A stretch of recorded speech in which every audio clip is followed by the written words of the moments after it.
your daily dose of sports and fun. This is the Morning Drive Podcast from Double T 97.3, presented by Cantex Roofing and Construction. I'm Mike Hebert, owner of Cantex Roofing and Construction. Every day is game day, and we'll get it right when it comes to your roofing, construction, windows, and mirrors. Call Cantex Roofing and Construction today. Together, we are one serving you. Let's see here. Some thoughts from the Yates Flooring Center chat line. We've yet to get a score prediction. We've got other kinds of thoughts.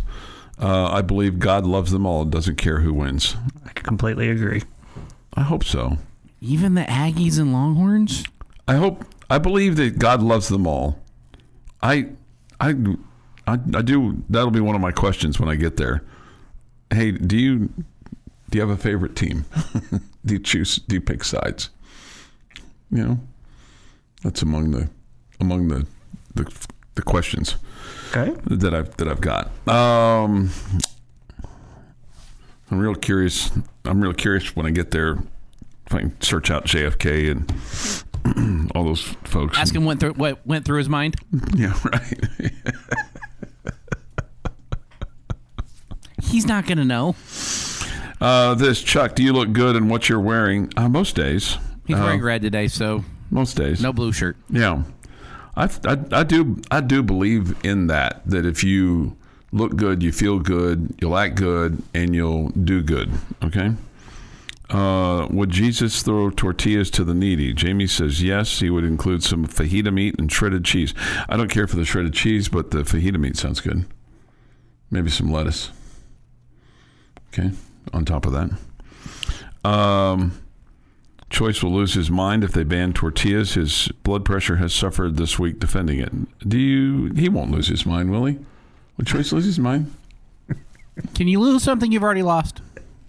I don't think he'll lose his mind. Will he defend it and be offended? Yes. Bless you. Let's see here. Do you think that they set us up at the beginning of the year when they penalized teams that threw objects on the field? We would not have this issue if they did not have the Big 12 vote at the beginning of the season before one tortilla was thrown. I think they set down the parameters. I mean, it was clear the other 15 schools didn't like it. I mean, you can say they ganged up on you. That's fair. You can say that you got blindsided because it wasn't on the agenda. You can say you got cold-cocked. You can say all those things, but at the end of the day, you didn't do what they asked you to do. You didn't stop throwing after the opening kickoff. Even after the university said, we're going to let you throw the first kickoff. But after that, please don't do it anymore. It's clear. It's crystal clear.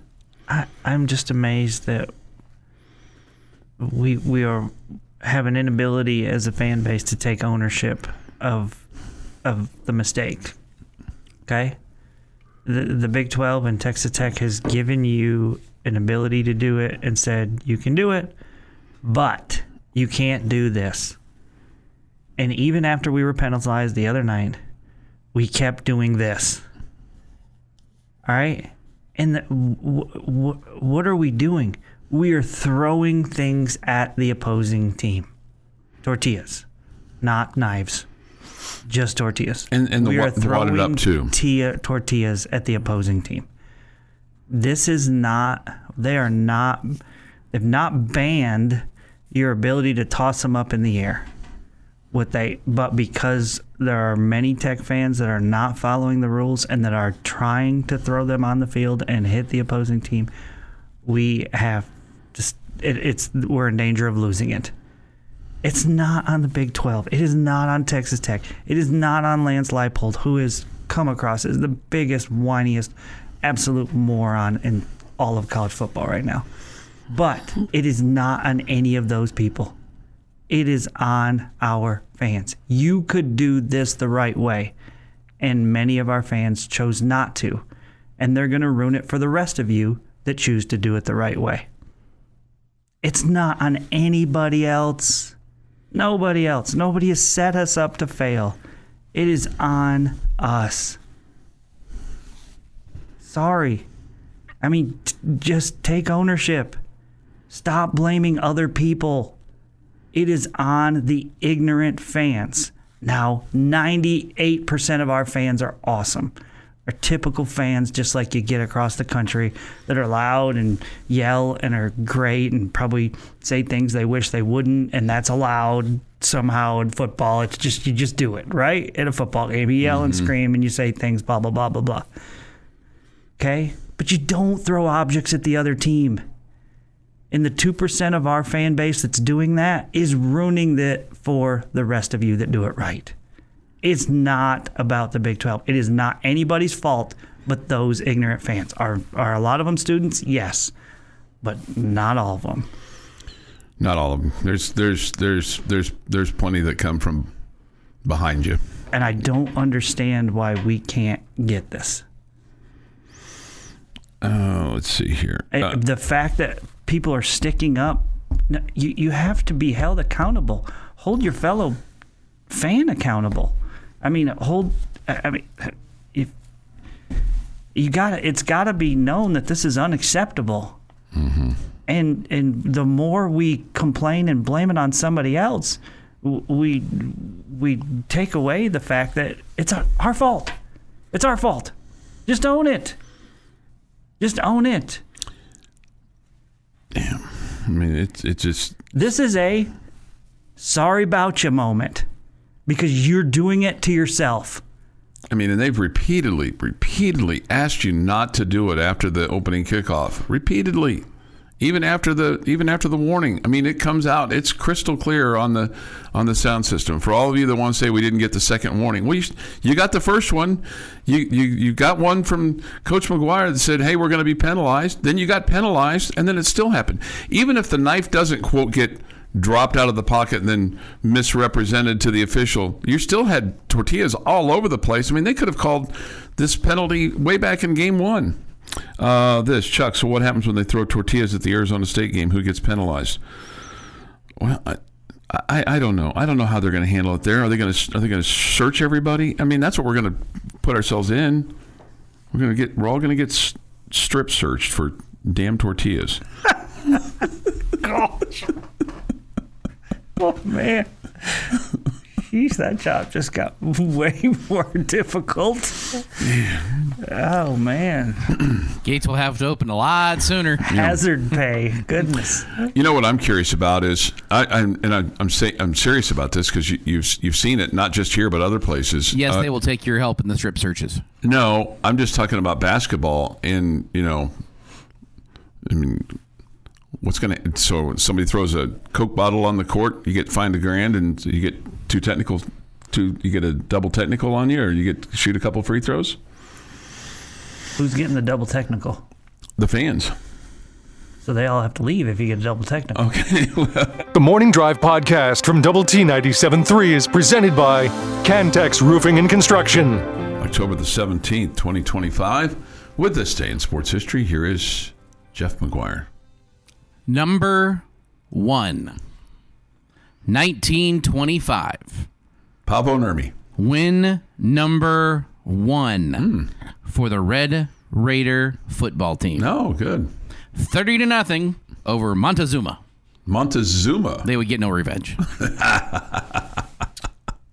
How many games did we play before that? I don't know off the top of my head. I did when I was looking this up, but we did not win our first game. I think we tied our first game. 1971.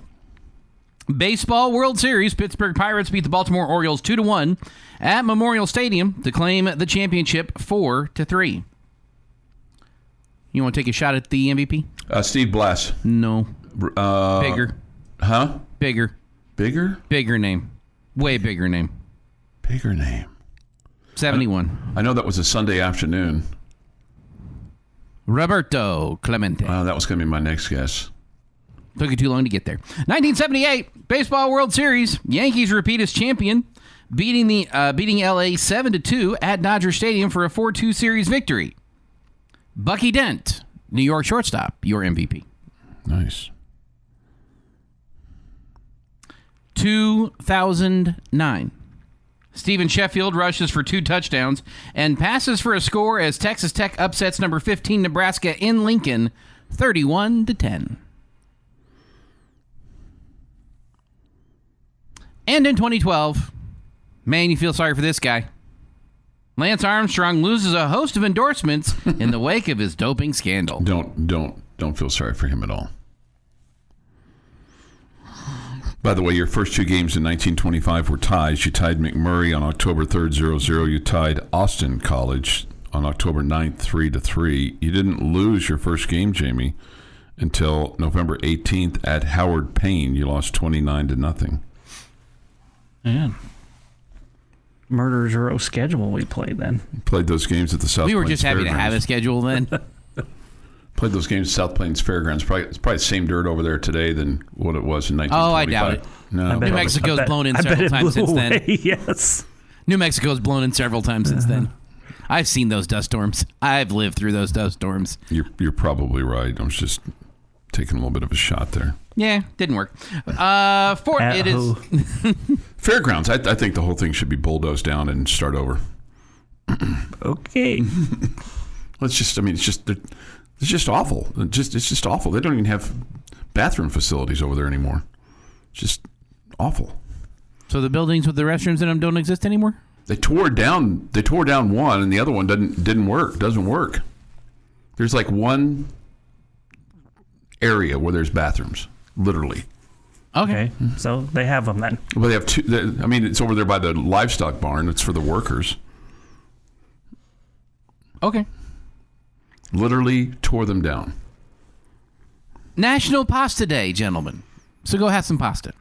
Okay. Do you like I'm guessing you like all kinds of pasta. Yes. Okay. I'm just a spaghetti guy, right? Spaghetti guy. It's just weird. Why is Like, that I know weird? why Jamie doesn't like lasagna noodles, because he doesn't like lasagna. They're all made out of the same ingredient. It's not the noodles that I don't like. Right. I fully admit that. It's the lasagna itself. the ricotta cheese. Yeah, that I'm with grosses Jamie me on out. that. And if there's whatever, yeah, I don't. It's just there's some of it that I just don't care for. It's just, they're all made out of the same stuff. I just give me the They're spaghetti. shaped different. Just give me the spaghetti. Before we get to today's birthday, I'm really simple, man. happy birthday on Sunday, former Red Raider pitcher Josh Tomlin, 41. Wow. Today, Marshall Mathers is 53. Do you know who he is, Chuck? No. Do you know? He would ask you to stand up because he is the real Slim Shady. We talked about him yesterday, Chuck. Oh, did we? Jeff refused to play our song Yeah. that we wanted. That would be Eminem, Chuck. That we wanted to Eminem. hear so desperately. Alan Jackson, 67. John Rocker, 51 on this day. John Rocker. Wow. Yeah. He's still around, huh? Well, he's not pitching. No, he's not. He's only 51. I mean, we've talked about people who are like 85. So Right. 51's not that uncommon, Chuck. On this day, 1974, President Gerald Ford explains to Congress why he had chosen to pardon his predecessor, Richard Milhouse Nixon, rather than allow Congress to pursue legal action against the former president. He wanted to be the president, so when they brought him in to be the vice president, they said, Jerry, here's what you got to do. You got to pardon Tricky Dick. If you pardon Tricky Dick, then you can be the president. When he assumed office on August 9th, referring to the Watergate scandal, announcing that America's long national nightmare is over. There was no historical or legal precedence to guide Ford in this manner, however, for his pending indictment. But after much thought, he decided to give Nixon a full pardon after all offenses against the United States in order to put the tragic and disruptive scandal behind all concerned. Let's just sweep it under the rug. Ford justified his decision by claiming that a long, dramatic, drawn-out trial would only have further polarized the public. Ford's decision to pardon Nixon was condemned by most, and is thought to have contributed to Ford's failure to win the presidential election in 1976. Yeah, there's no question. And that is this day in sports history. This day in sports history. I think there is something to be said for ending the saga with one stroke of the pen. And while, yes, he ended up taking the bullet for it at the end, He took the bullet, yeah. but it ended the cycle. Yeah. We got to move on. Kind of. He didn't win the fight. He ended the fight. Kind of like our tortilla problem here. Somebody's got to take the bullet. Who's gonna take the bullet?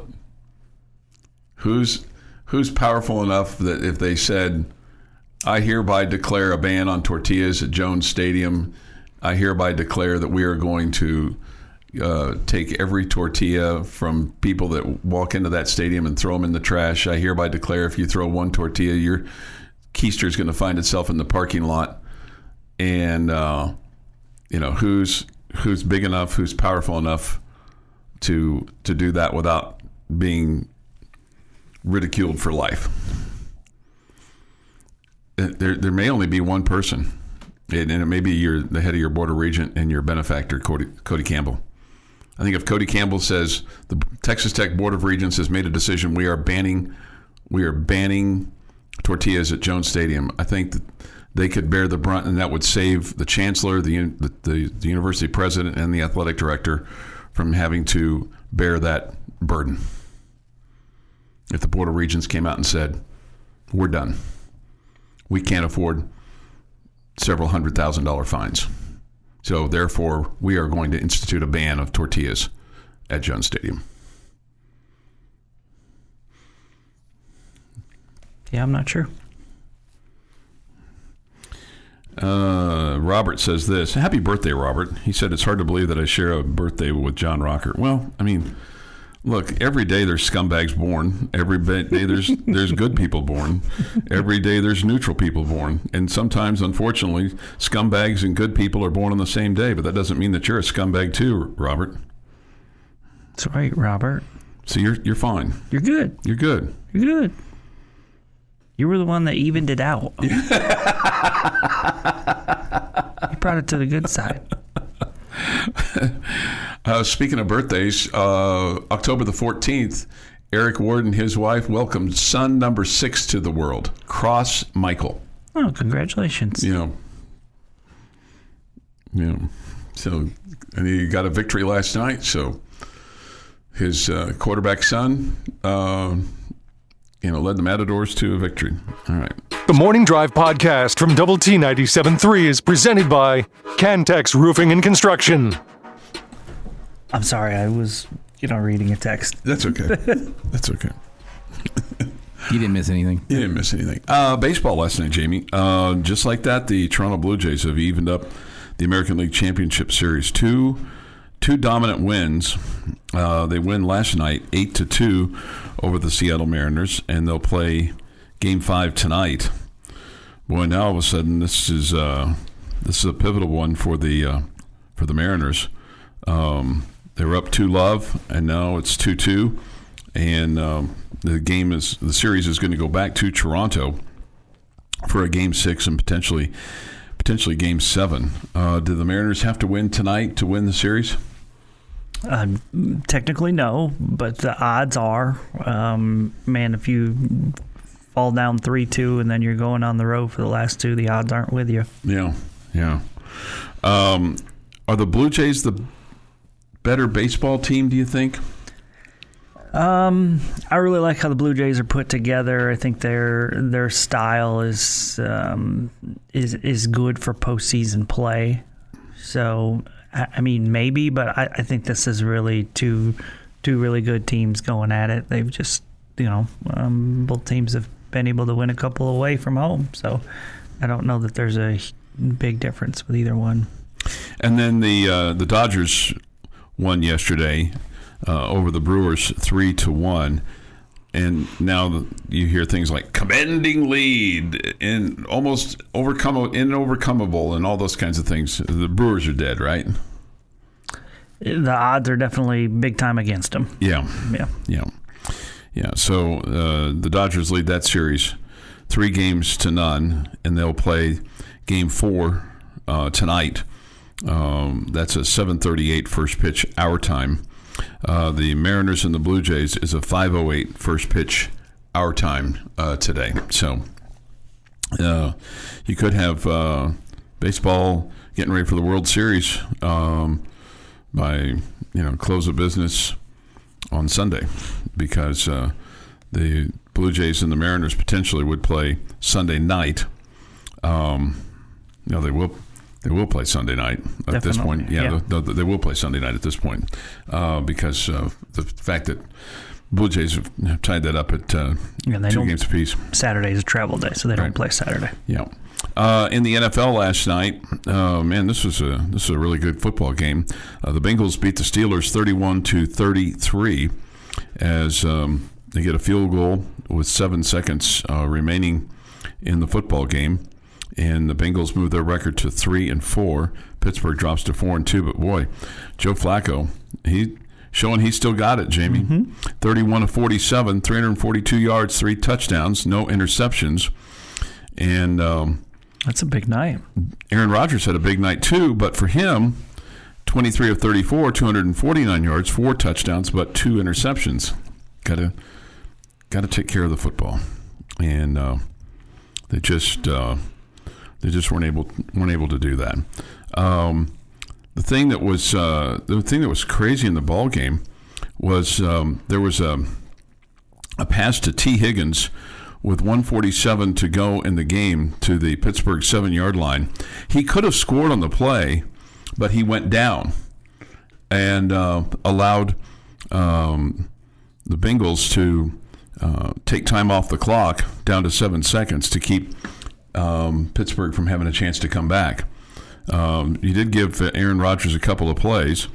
Well, 2 plays. They had the kickoff, then he had a 5-yard pass, and then had a deep ball that was incomplete. But that's pretty heady thinking by T. Higgins, and not being selfish and taking the touchdown and putting the team. He was probably told, "Hey, if you catch the ball, go down." But there's plenty of times when a player's told to do something and then says, "I got a better idea." Yeah, ultimately it made it more difficult for the Steelers. Right. So, had no time to come back. Right play. Yeah, we've seen guys do this kind of thing before, and I think the more you see it, the more accepted it is, the more players understand it's the right thing to do. Mm-hmm.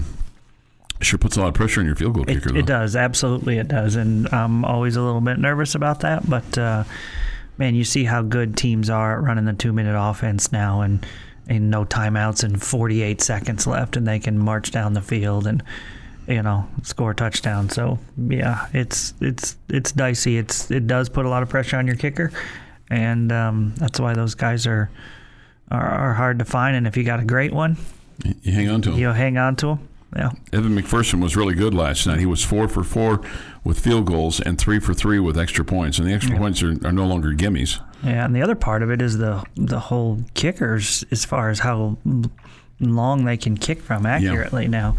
None better than Brandon Autry. But, that's another thing where it's like, man, you got to running out the clock is a work of art now by an NFL team, and managing the clock is such an important thing for an NFL head coach. Yeah, both when you're behind and when you're in front. A lot's being made of these quote K balls, the kicking balls, where they're a little bit older, they're doctored up, they're made for long distance kicking. They're tailored by the kicker, which is interesting because the quarterbacks aren't allowed to tailor the ball for them, right? Because the ball's got to have a certain amount of air pressure in it, and they're generally pretty new balls, and blah blah blah blah blah.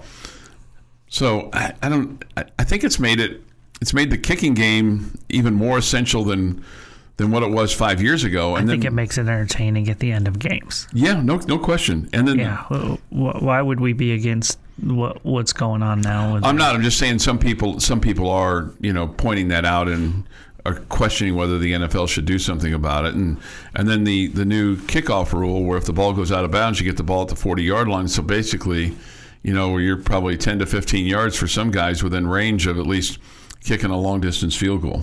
I feel like Brandon Autry could just line up there. Yeah, I'd love to see him kick a 70-yarder at some point in time. Just go. That'd be kind of interesting, right? 70-yard field goal, especially if it was a game winner. I don't doubt him. Yeah, you don't doubt I mean, maybe him. if you put the number at 85, yes. But, I mean, he's made 65s and 67s, and it looks like he's had plenty of room. So 70 doesn't seem out of the question for him. And Brandon Autry, in God we trust. All others must be verified. Okay. Let's see here. This from the Yates Flooring Center chat line. Is there going to be an official with a magnifying glass to see if the edge of a tortilla is touching the field when one sails in the wind? Last comment. Actually, now all it has to do is get inside the wall. I mean, behind the end zone, behind the bench. But doesn't that make sense? Right? Yes. Because Yes. I mean, the previous rule almost allowed you to throw at the opposing team. Yes. Yeah. Right. Yeah. But as long as it didn't make it on the field, there was no penalty. But it's got to be, you don't want to allow that. So that makes sense. The change in the rule makes sense, in my opinion. This quarterbacks have a minimum, not maximum air pressure. Okay. So much has been made about these K-balls. The only person I've heard discuss it is the morning drive punter kicker aficionado. Wow, thanks. See, you got exclusive content right here in the morning drive. But that's not true. Others have discussed it. Trust me, we have lots of exclusive content on the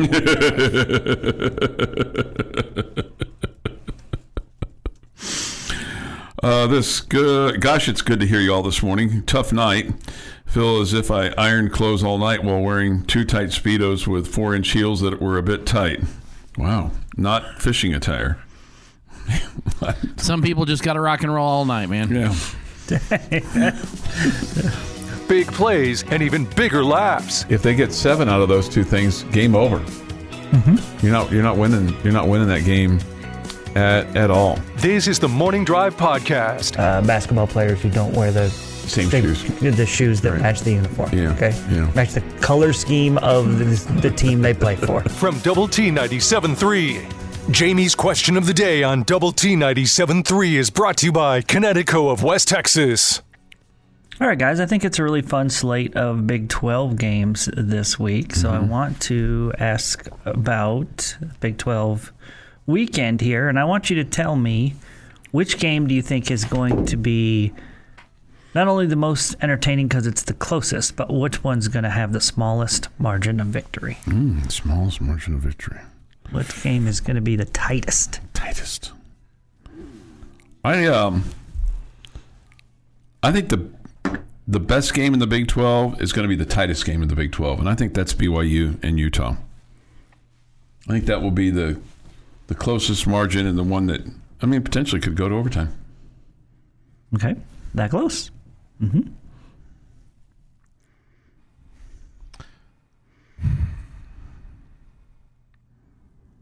Something about West Virginia UCF just tells me that game's gonna be close.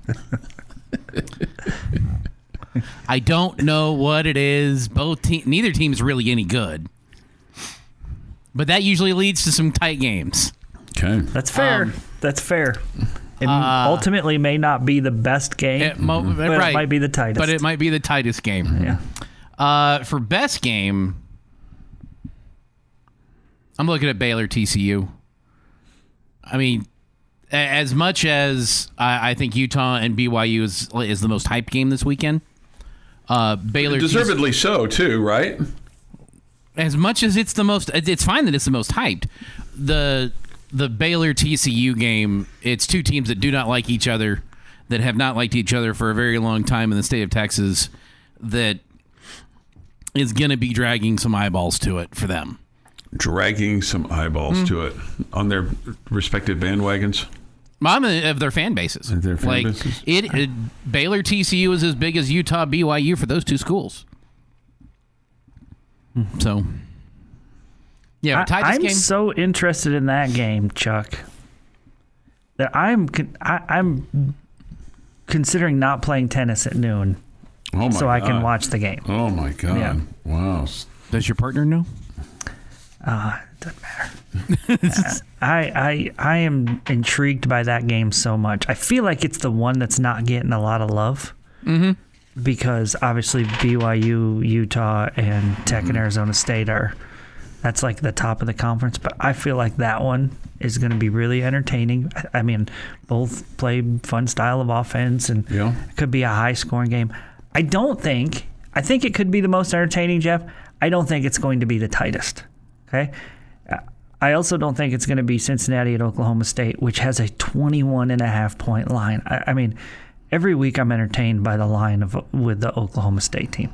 It's just crazy to me what has happened there. I think the tightest game, and I feel like I'm cheating here because I'm picking the one with the closest line, but I'm going Arizona-Houston. And this one's very intriguing to me too, just because I think we're going to kind of find out, what those two teams are. I'm also excited that on my cable system, the channels that they're on are just one apart. So you can just go back and forth between those two.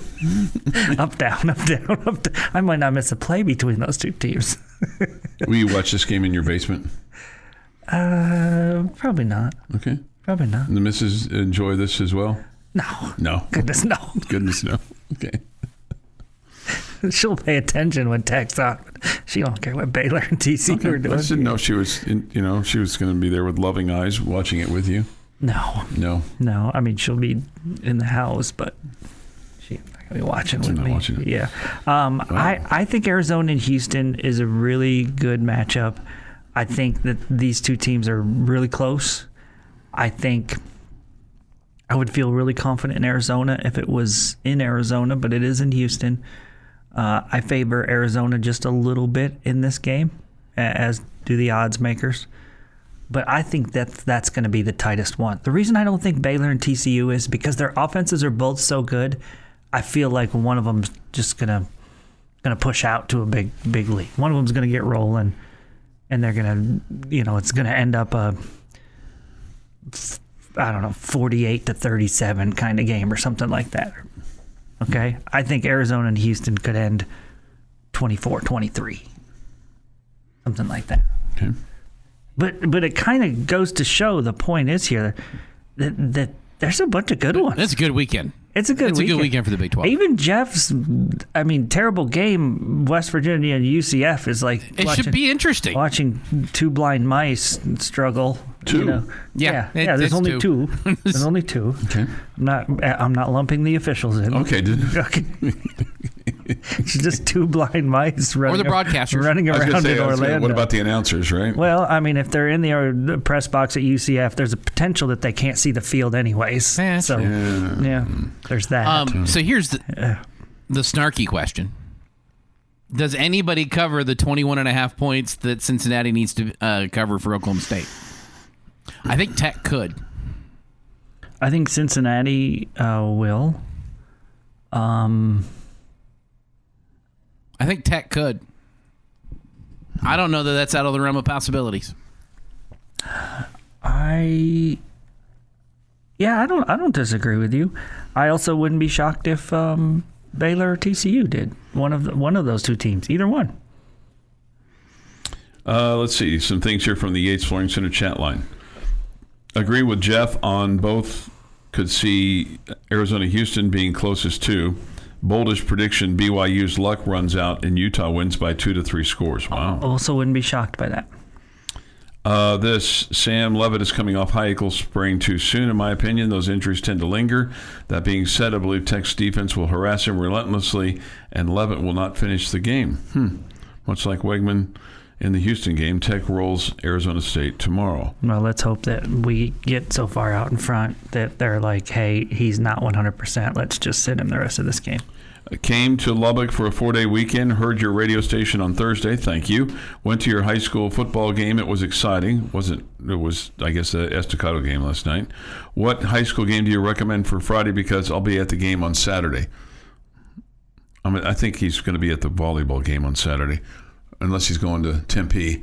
What game do you recommend for him? Do you recommend the Friendship Legacy game or the Cooper Paladuro game, or what are you thinking? Well, I'm going to Friendship Legacy tonight, so you can come sit with me. I'll be by myself. There you go. Look for Jamie. Liberty is obviously very good. I don't know how good Borger is, though. I don't want to send him to a blowout. I think that game's out. Oh, that game is in town, yes. This is the Morning Drive Podcast from Double T 97.3, presented by Cantex Roofing and Construction.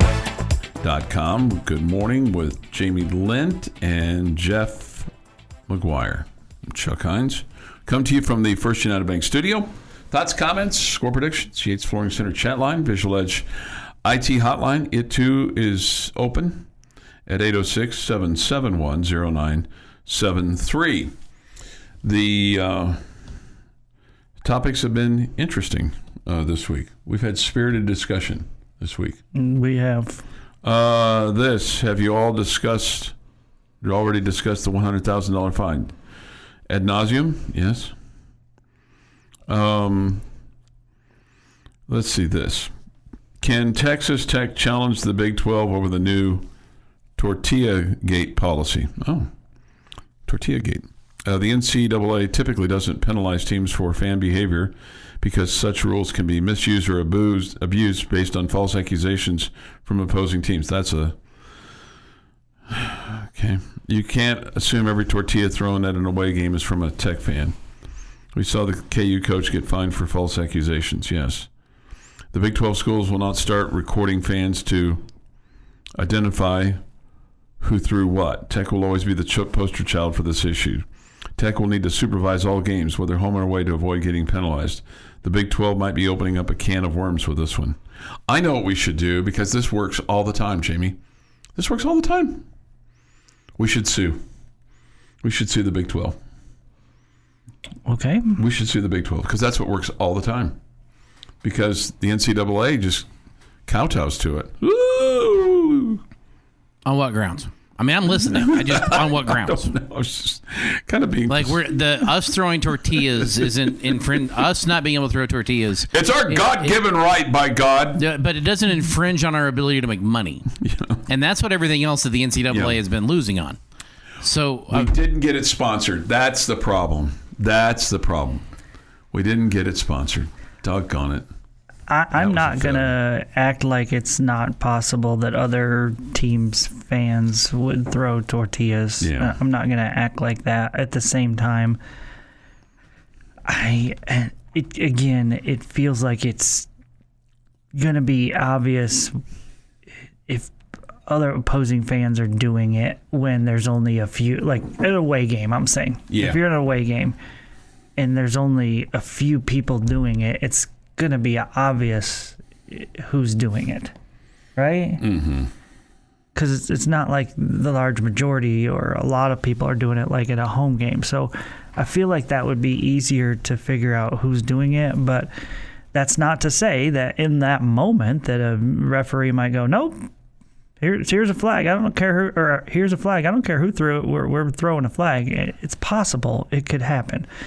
I'm not going to be that naive. But again, I feel like if we did a much, much better job doing this the right way here, then all of our problems are, for the most part, going to go away. And I would think that tomorrow in Tempe that they'll have a heightened amount of security in and around the tech section, that if one tortilla is thrown, your butt's going to find itself in the parking lot, would be my guess. Yeah, so somebody on the chat line said, not would throw tortillas, Jamie, do throw. I've seen it multiple times. The rule is terrible and will hurt us because of our fans and other teams. Okay, again,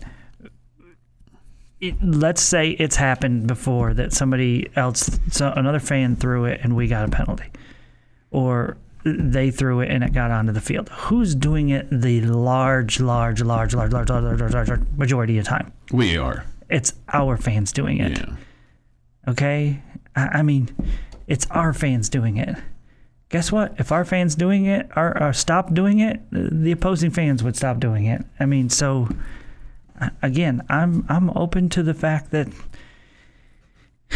this could be used against us by other teams. All I'll say to that is, I mean, if you do things right, it seems like it's not. It's going to be hard for them to get away with doing it. And the other part of it is, well, then maybe if we're getting taken advantage of by other teams, maybe we need to stop doing it. Yeah. Maybe we need to worry about doing what's best for our football team, which is not giving them penalties. And giving the Big 12 $100,000. Let's just stop doing it. Yeah. Yeah. The rule clearly states the home team gets penalized. Well, I'm just here to tell you that if you go to Tempe tomorrow and you go inside that stadium and you cram a bunch of tortillas down your pants, and then you decide to, pull them out of your pants, and then you decide to throw them, guess what? You and your pants are going to be in the parking lot. That's what's going to happen. That's good. You shouldn't leave your pants in the stadium, though. Yeah. You should definitely take them with you. Arizona State said no torts, so the first throw will get people thrown out. Yeah, and you know what? It's their house, their rules. That seems legit to me. Yeah. And it's not just drunk people that throw these tortillas. People. And I've seen opposing fans. I mean, I'm trying to think if I've ever seen an opposing fan throw a tortilla. I'm not going to say I've never, and I'm not going to say they never do, because I never have, but I've heard enough people on this chat line say it that I believe it. Yeah, I mean, I can't sit here and say that I have or haven't. The only time I would think that an opposing fan would have done it that I've seen is one that they pick up and they just try to throw it just to have fun with it, not to try to get it on the field. I've seen plenty of people try to get them thrown on the field. It's only human nature. Oh, man. Do you think the athletic department it's human nature, even if you know that it has the potential to hurt your team? Not now. No, doesn't human nature? No. Doesn't human nature come into sense? Yes. Doesn't human nature say, I don't want to throw this and hit an opposing player? Yes. Doesn't human nature take over then? Yes. I'm just saying that at the beginning, but now that you know what the rule is, you should be smarter than that and not try to hit somebody else with a tortilla or try to wad it up and throw it to the opposing deals. Let's see. This whole the rule is too draconian. I don't know what the right answer is, but they went too far. Well, how about we did it to ourselves, guys? At the end of the day, you did it to yourself. Mom said, don't do this. Guess what? You did it. Now Mom says, guess what? Here's the penalty. And you said, but Mom, but what? I said, don't do this. And you did it. I don't understand what the hell's the wrong. They said, don't do this. So now what the university needs to do, in my opinion, is just ban it. Just ban it. Stop. Just take all the tortillas away and throw them in the trash or give them to the food bank. They'll find somebody. This has been the Morning Drive Podcast, presented by Cantex Roofing and Construction. Check out our library of Double T 97.3 podcasts at doublet97.3.com.